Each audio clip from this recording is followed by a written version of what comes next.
మార్పిడికి కేంద్రాలుగా టీజీఆర్జేసీ కాలేజ్లు అనేసి ఇక్కడ శశి శశిధర్ గారు ఎవరైతే బిహెచ్పి జాతీయ అధికార ప్రతినిధి రావినతుల శశిధర్ గారు ఉన్నారు. సో ఆయనకు సంబంధించిన ఒక వార్త అయితే మనకు కనిపిస్తుంది. అండ్ నిజంగానే కొన్ని స్కూళ్ళు కాలేజ్లు మత మార్పిడికి అడ్డాగా మారిపోయినాయి అన్నమాట.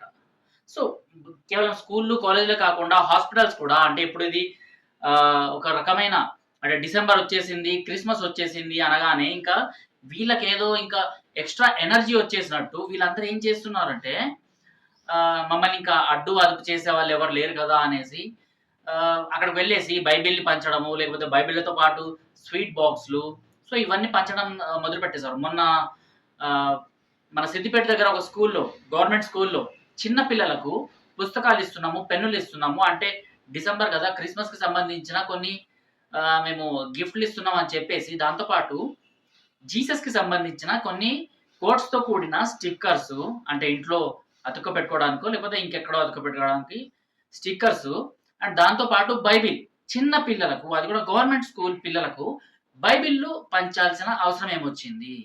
సో అలానే హాస్పిటల్స్లో కూడా కొంతమంది మత మార్పిడి చేయడానికి ఇలాంటివన్నీ చేస్తున్నారు అనేసి ఇప్పటికే చాలా కంప్లైంట్స్ వచ్చినాయి.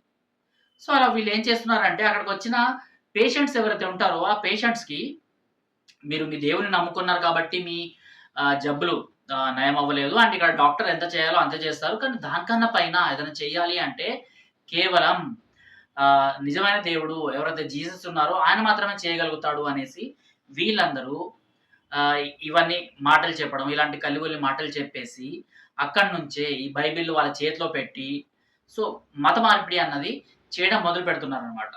సో అలాంటివి స్కూల్స్ వరకు కూడా వచ్చాయి. సో మత మార్పిడికి కేంద్రాలుగా ఇలాంటి కాలేజీలు ఉన్నాయి అనేసి అయితే శశిధర్ అన్న అయితే ఇలా మెమరాండం ఇవ్వడం జరిగింది. సో వీటిపైన కూడా స్పందన ఉంటుంది అనేసి నేను అనుకుంటున్నాను. ఎందుకంటే గవర్నమెంట్ ఒక మతాన్ని ఇలా అడ్డగోలుగా విడిచిపెట్టేసి ఇంకా వాళ్ళు ఏదైనా చేసుకోవచ్చు కదా అనేసి ఫ్రీ హ్యాండ్ ఇచ్చేస్తే మాత్రం రేపటి రోజు ఇంకా వేరే మతం వాళ్ళు వచ్చి కూడా అక్కడ మా మతం గురించి మేము చెప్పుకొస్తాము, మా మతం గురించి మేము మాకు ఇష్టం వచ్చింది అక్కడ మాట్లాడతాము అనేస్తే పెద్ద గొడవలు అవుతుంది.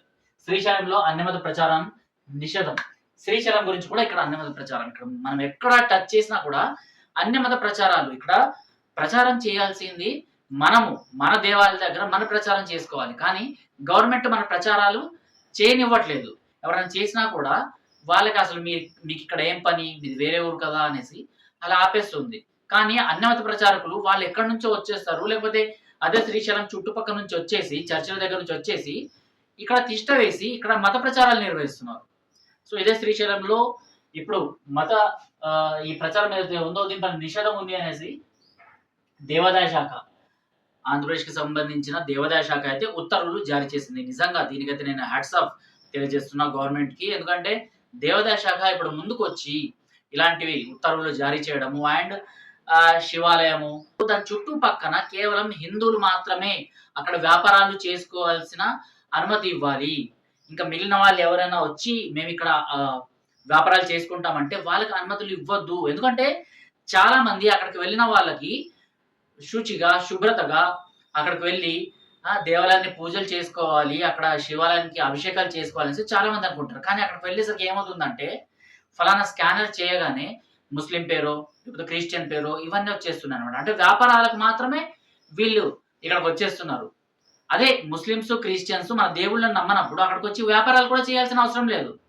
ఇవన్నీ చెప్పాల్సిన హిందువులే మాకెందుకులే, మాకు అంటే ఇంత దూరం వచ్చాం కాబట్టి మాకు సరిగ్గా ఫుడ్ దొరికిందా, ఆ ఫుడ్ వండిన వాడు ఎవడో, ఆ ఫుడ్ ఎలా వండాడో, వాడందులో ఉమ్మేసాడా లేదా అన్నది మాకు అనవసరం అనేసి చాలా మంది మూసుకొని వెళ్ళిపోతున్నారు అనమాట. సో అందుకోసమే మన ఆలయాల చుట్టుపక్కన వీళ్ళందరూ చేరిపోయి ఆ తర్వాత ఎలా అవుతుంది అంటే మన ఆలయాలు ఇంకా మనకు సంబంధం లేని విధంగా, అంటే వాళ్ళు అక్కడ వ్యాపారం పేరుతోనే అక్కడికి వచ్చిన తర్వాత దాని తర్వాత ఒక పచ్చరంగు అంటే ఆకుపచ్చ రంగు జెండా అక్కడ పాతేసినా కూడా దాని తర్వాత దాన్ని ఒక దర్గాలాగా తయారు చేస్తున్నారు.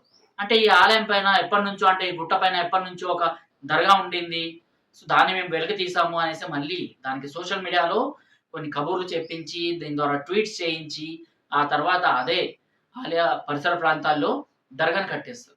సో అయ్యప్ప స్వామి గురించి మనకు తెలిసిందే. అయ్యప్ప స్వామి అసలు చరిత్ర ఏంది, దాని తర్వాత వక్రీకరణ ఎలా చేశారు, అండ్ వావర్ స్వామి దర్గా ఇప్పుడు ఎంత పెద్ద దర్గా అక్కడ కట్టేశారు అన్నది. సో ఇలాంటివన్నీ వచ్చేస్తాయి అన్నమాట. సో వీటిని మనం కాస్త చెక్ పెట్టాలి అంటే ప్రభుత్వం ముందుకొచ్చేసి ఇలాంటి ప్రచారాల్ని నిషేధం చేయాలి. అండ్ దేవాదాయ శాఖ కేవలం హిందువుల గురించి మాత్రమే ఇక్కడ వర్క్ చేయాలి. ఎందుకంటే హిందువుల డబ్బులతోనే దేవాదాయ శాఖ నడుస్తుంది కాబట్టి కేవలం హిందువుల ఆలయాలకు మాత్రమే వీళ్ళు వర్క్ చేయాలి అనేసి అయితే చాలా మంది చెప్పుకొస్తున్నారు. నేను కూడా అదే చెప్పుకొస్తున్నా.